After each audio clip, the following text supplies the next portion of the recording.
Sud Radio dans tous ses états, midi 14h, Arthur Delaborde. De retour sur Sud Radio pour parler maintenant d'une notion au cœur d'une guerre juridique et politique qui divise profondément l'Union européenne. D'un côté, les institutions européennes soutenues par la majorité des États membres, dont la France. De l'autre, la Pologne soutenue par la Hongrie et la Slovénie. Cette notion, c'est celle de l'état de droit, Joseph. Et oui, et pour en parler, nous recevons Guylain Benessa, docteur en droit public, avocat et philosophe, enseignant à l'Université de Strasbourg, auteur de Le totem de l'état de droit, les dérives juridique de l'Union européenne et de la France. C'est aux éditions L'Artilleur. Bonjour Guylain.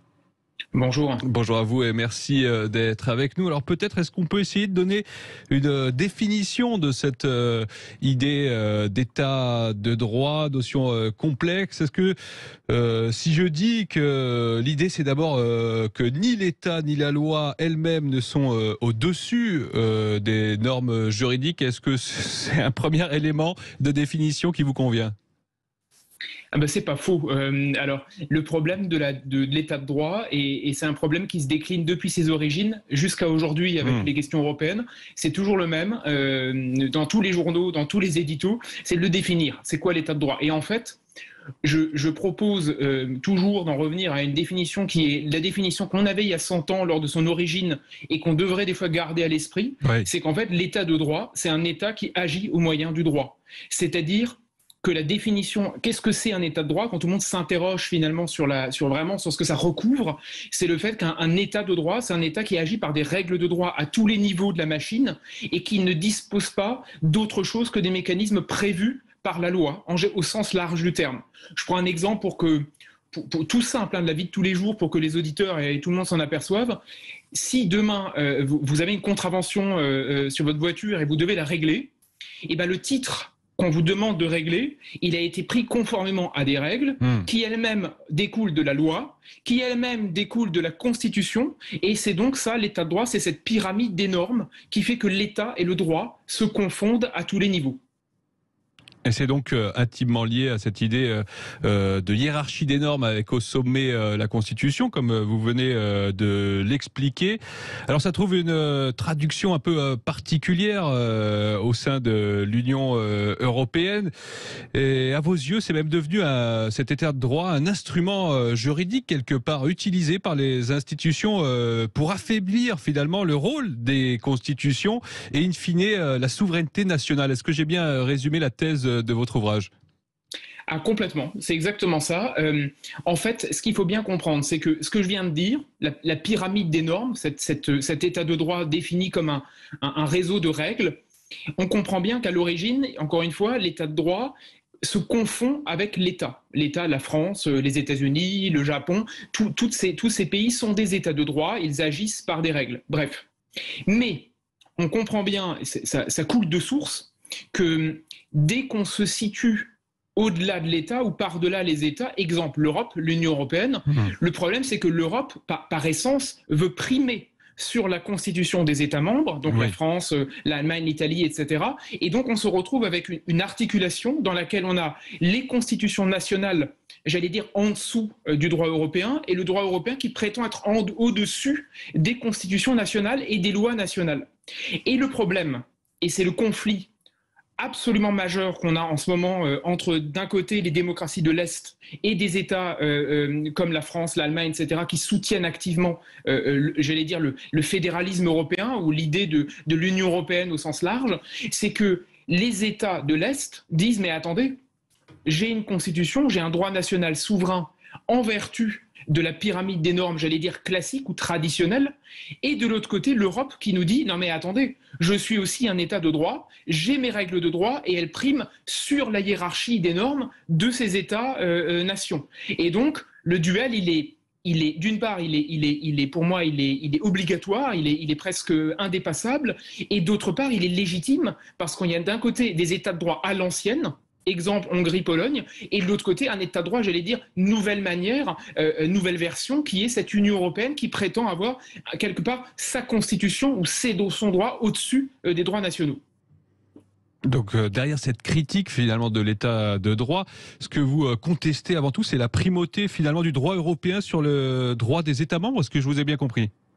Oui, tout à fait. En fait, ce que j'ai voulu faire dans le livre, il y a des rappels pour des gens qui n'ont pas fait de droit, mais il y a aussi des découvertes pour des gens, comment dire, enfin, il y a des rappels pour les juristes et des découvertes pour les non-juristes. En fait, si vous entrez dans n'importe quelle fac de France, aujourd'hui, vous vous inscrivez à la fac de droit, vous faites des études, comme ça a été mon cas avec la thèse, etc., peu importe, vous apprenez une histoire européenne qui est une histoire de la vassalisation ou de l'inféodation des États au nom du développement de l'Union européenne. Et une vassalisation qui ne dit pas son nom parce qu'elle passe non pas par des politiques européennes exclusivement, mais par des arrêts et des décisions qui ont été rendues par des juges européens.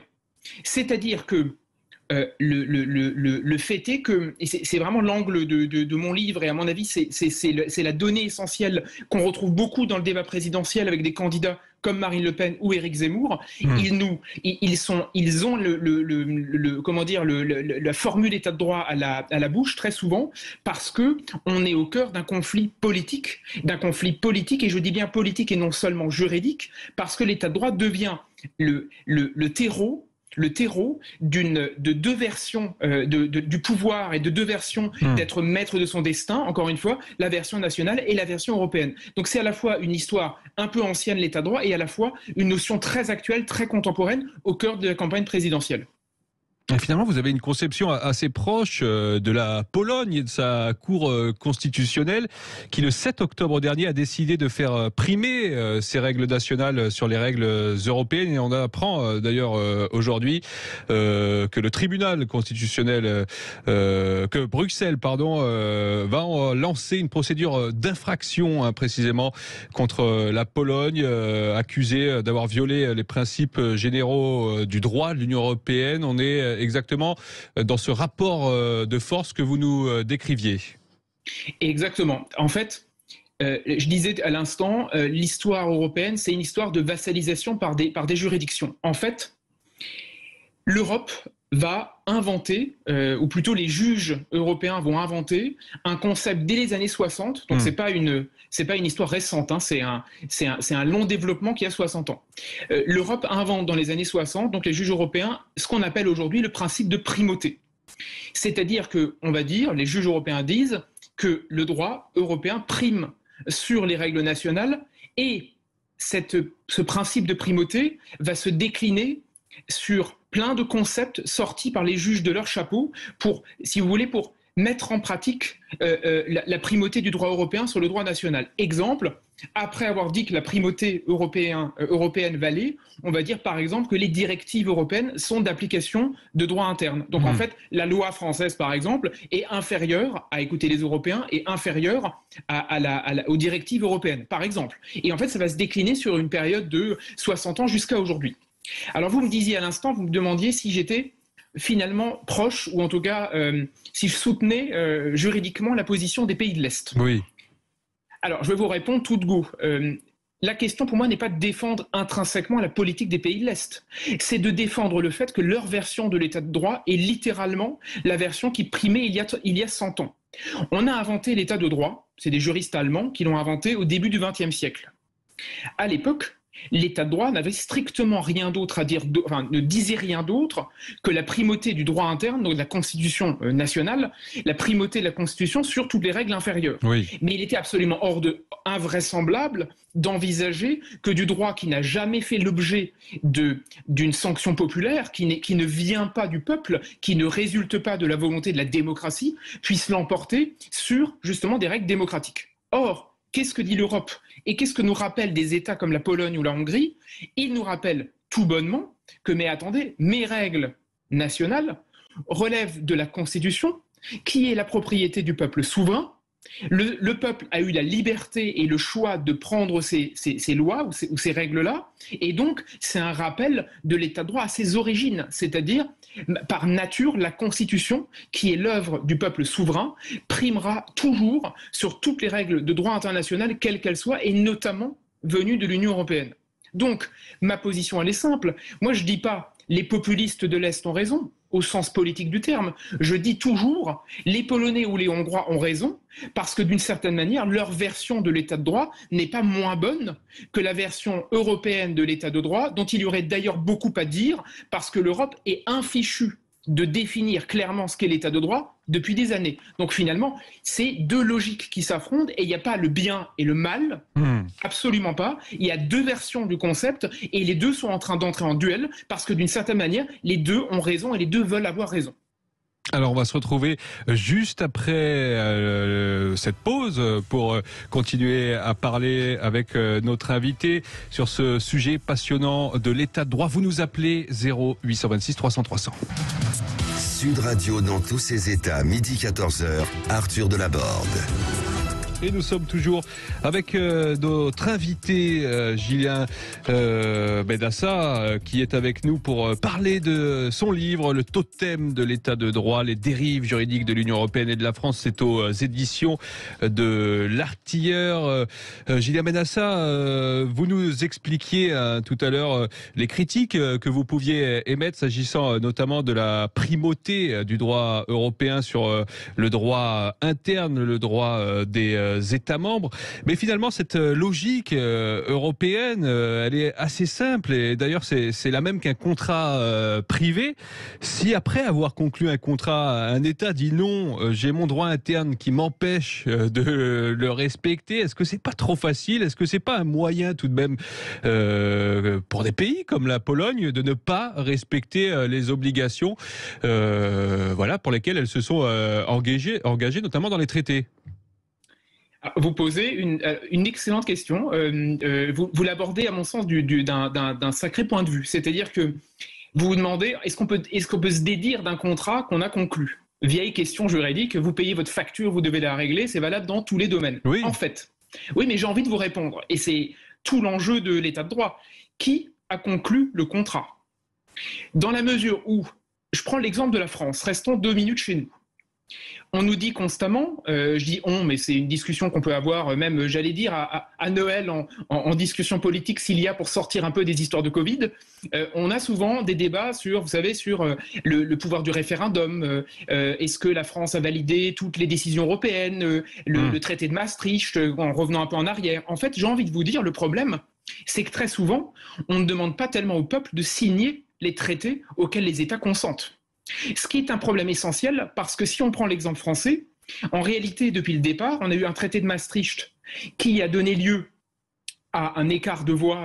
Vous vous rappelez certainement, on a eu un oui qui est passé au traité de Maastricht, donc à l'Union européenne, un oui français par référendum qui est passé à 50,4%, quelque chose comme ça.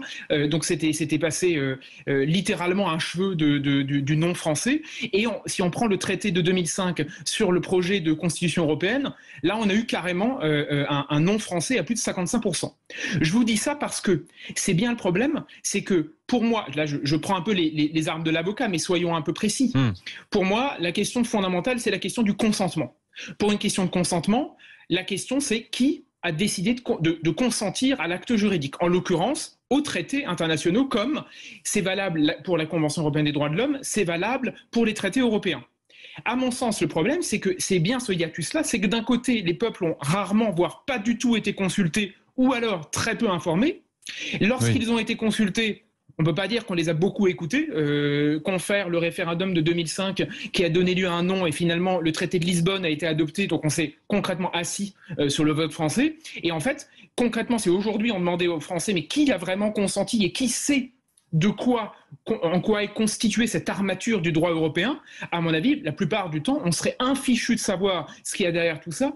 Et pour juste préciser, c'est d'autant plus compliqué de valider le contrat dont vous me parlez, d'autant plus compliqué que si vous prenez par exemple l'Union européenne, toutes les décisions européennes qui émanent des juges européens sont elles-mêmes, ces décisions-là, pétries souvent et discutent, enfin les juges européens de l'Union européenne discutent avec les autres juges internationaux comme ceux de la Convention européenne des droits de l'homme. Ce qui fait qu'en fait, toute l'armature des décisions européennes qu'on connaît finalement très mal, c'est des décisions qui sont qui se lient entre elles de notions juridiques que personne ne connaît, auxquelles personne ou presque n'a consenti et qui constituent un maillage gigantesque derrière le traité en tant que tel. Il faut bien comprendre que quand on ouvre le traité de l'Union européenne, c'est bien beau, derrière il y a une somme de jurisprudence qu'on connaît très mal ou alors qu'on connaît très peu et qui constitue aussi toutes ces règles qui devraient s'appliquer. Donc revenons-en à la base, à mon sens, il y a toujours eu un problème de consentement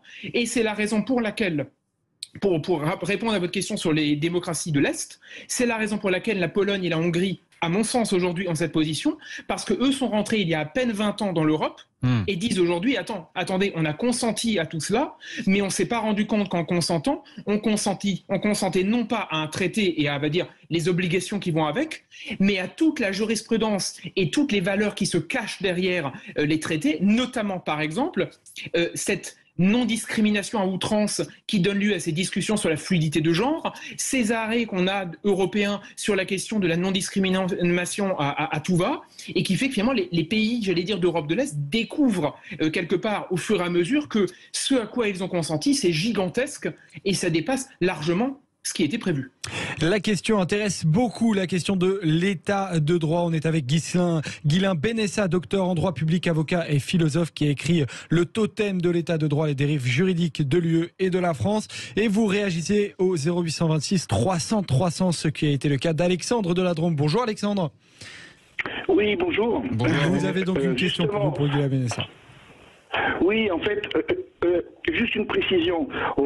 Auparavant, les référendums de 2005, il ne faut pas oublier qu'en France, contrairement à la Suisse, que je connais très bien, puisque j'y ai passé plusieurs dizaines d'années, j'y ai habité, sont consultatifs en France. On consulte le peuple, mais on n'est pas obligé de tenir compte de son avis. Oui. Contrairement à la Suisse, où le peuple n'est pas consulté, le peuple décide lors des référendums. C'est très différent. Si je voulais intervenir, c'était justement parce que moi j'ai grandi en France, où j'ai été instruit, je suis né en Espagne, mais j'ai grandi en France, et à la frontière avec Genève. Et puis un jour, suite à une séparation, j'ai rencontré une cliente en Suisse, je bossais en Suisse et c'est devenu ma deuxième épouse, une Marocaine. Depuis, je me suis juré, je n'ai voté qu'une seule fois en France dans ma vie, au premier tour en 81. Je n'ai plus jamais revoté, j'ai rendu ma carte, j'ai jamais cru au système français. Je trouve complètement fou, et j'aimerais bien avoir son opinion là-dessus, le fait que en France, on élit des personnes pour décider à notre place et décider de notre avenir et de celui de nos enfants. C'est elles qui décident pour nous. Je trouve ça complètement fou déjà. Mais ensuite, ces personnes-là, elles délèguent leur pouvoir qu'on leur donne, qui est beaucoup trop grand, elles délèguent ce même pouvoir à l'Union européenne, ce que je trouve complètement fou, quoi. C'est comme si c'était un hold-up. Ensuite, dans État de droit, il y a le mot État. Est-ce que l'Union européenne est un État? C'est deux questions-là que j'ai. Alors, Alexandre, Guilain Benessa va peut-être vous répondre sur cette question finalement de la démocratie représentative, Guilain Benessa. Alors, bonjour Alexandre déjà, et la question et les deux questions que vous aviez plus ou moins sont très justes. Première chose, juste une remarque sur le référendum consultatif ou non.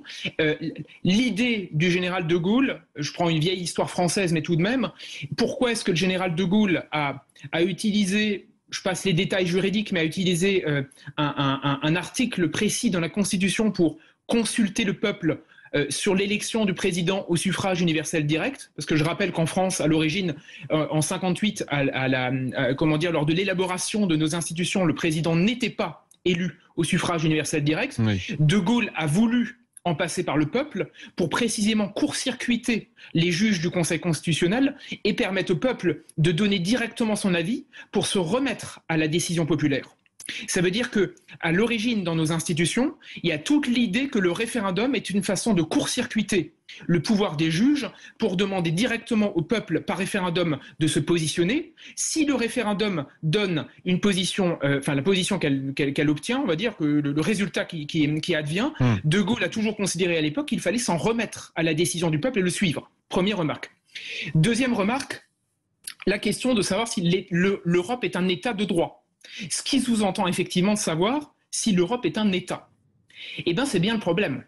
C'est que, selon moi, et c'est tout l'enjeu, c'est que l'État de droit, à l'origine, est lié à la structure étatique. Un État de droit, c'est un État. Un État de droit, par nature, c'est un État. Ça veut dire qu'aujourd'hui, par exemple, quelles que soient les variations de ces pays en matière de protection des libertés, ou en matière de lutte contre les discriminations, ou en matière de lutte contre les dysphories de genre, je dis ça volontairement, donc que ce soit la France, l'Allemagne, l'Italie, l'Espagne, pays catholiques, ou alors le Japon à l'autre bout du monde, tous ces États sont des États de droit.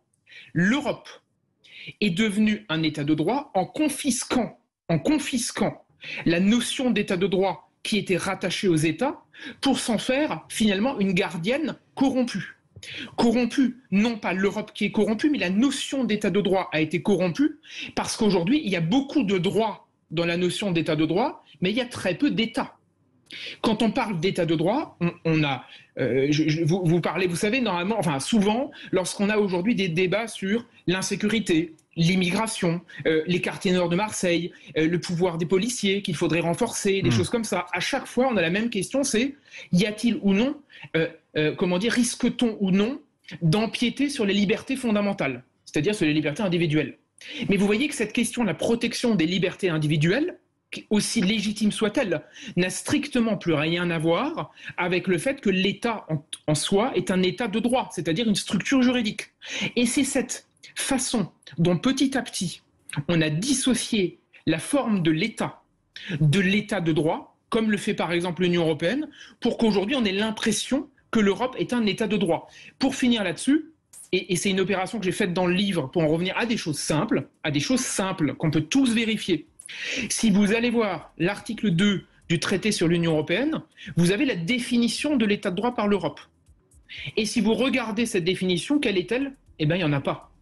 C'est-à-dire qu'on mélange dans l'état de droit la démocratie, on mélange les discriminations, la tolérance, la justice, etc., qui n'ont rien à voir avec ce que était à l'origine l'état de droit. C'est pour ça que je dis dans mon livre, au final, l'état de droit est devenu une sorte de constellation de droit qui n'a presque plus rien à voir avec la structure d'un État, comme la France par exemple, et qui est devenu le bras armé de duels et de discussions purement politiques. On reste avec vous, Guilain Benessa, docteur en droit public, avocat et philosophe. On remercie Alexandre pour son témoignage très intéressant. Restez avec nous sur Sud Radio et n'hésitez pas à faire comme Alexandre et à appeler au 0826 300 300. À tout de suite sur Sud Radio. Sud Radio dans tous ses états, midi 14h, Arthur Delaborde. De retour sur Sud Radio, on est avec Guilain Benessa, docteur en droit public, avocat et philosophe, pour parler de l'état de droit et notamment de son livre Le Totem de l'état de droit, les dérives juridiques de l'UE et de la France. On est ensemble jusqu'à 14h. Restez avec nous car juste avant de terminer, on va évoquer ce sujet très intéressant pendant une bonne quinzaine de minutes. Le contrat entre Air France KLM et Airbus sans appareil commandé par Air France KLM à Airbus. On sera avec Michel Polaco, journaliste, aviateur et chroniqueur à aeromorning.com pour en discuter. Mais donc Arthur Delaborde, nous sommes avec vous, avec Guilain Benessa pour parler de l'état de droit. Oui, Guilain Benessa, peut-être pour revenir sur cette notion d'état de droit, est-ce que vous nous disiez, vous nous appreniez de votre lecture sur son application à l'heure qu'il est au sein de l'Union européenne. Ce qui est intéressant, c'est que on a aussi des difficultés avec cette notion, peut-être en France également. On le voit à travers cette crise sanitaire où on a un certain nombre de juristes, d'intellectuels qui brandissent finalement cette notion d'état de droit pour dénoncer les restrictions, les décisions politiques prises en particulier par le gouvernement depuis le début de cette crise sanitaire. Ah oui, beaucoup de gens, j'en fais à mon niveau parti, râlent un peu, voire s'offusquent franchement carrément de l'introduction progressive d'un nouvel état de droit, c'est-à-dire un état de droit reconfiguré à l'aune de la crise sanitaire. En fait, ce que j'essaye de montrer dans le livre, j'en parle au travers de la crise notamment sanitaire, c'est que, je disais tout à l'heure, l'état de droit, c'est également, et on le dit souvent, théoriquement un instrument de défense des libertés individuelles. Théoriquement. C'est-à-dire liberté individuelle, liberté d'aller et venir, liberté évidemment de sortir de chez soi, liberté de circulation, protection de sa propriété, etc. etc. Ça peut être, ou alors on dirait notamment aujourd'hui, liberté de changer de sexe, dit l'Union européenne, fait notamment partie soi-disant de l'état de droit. Si je dis ça, et je le mets en balance, je dis à l'instant liberté de changer de sexe, parce que durant la crise sanitaire, donc depuis 2 ans, on a observé des juridictions européennes qui validaient et rappelaient l'obligation pour les États de ne surtout pas sanctionner la perspective de changer de sexe sans opération chirurgicale préalable. Donc l'Europe, on va dire, est de nouveau à la pointe sur les questions de genre qui constituent des libertés fondamentales. C'est comme ça qu'on les présente. Et en même temps, dans cette période de crise sanitaire, dans ces 2 ans, on a eu donc un gouvernement comme la France qui a concrètement parqué les gens chez eux, je veux dire au début, là, je parle du premier confinement, et depuis on vit d'une sorte de temps un peu intemporel, un temps un peu curieux, où on est suspendu aux décisions du gouvernement qui elles-mêmes semblent souvent indexées sur les avis donnés par un conseil scientifique qui n'a pas, lui, de prérogatives juridiques. Alors je dis ça parce que j'ai tenté de le mettre en lumière dans le livre, c'est que, à mon sens, la crise sanitaire révèle un état de droit qui participe d'une sorte de discrimination des libertés.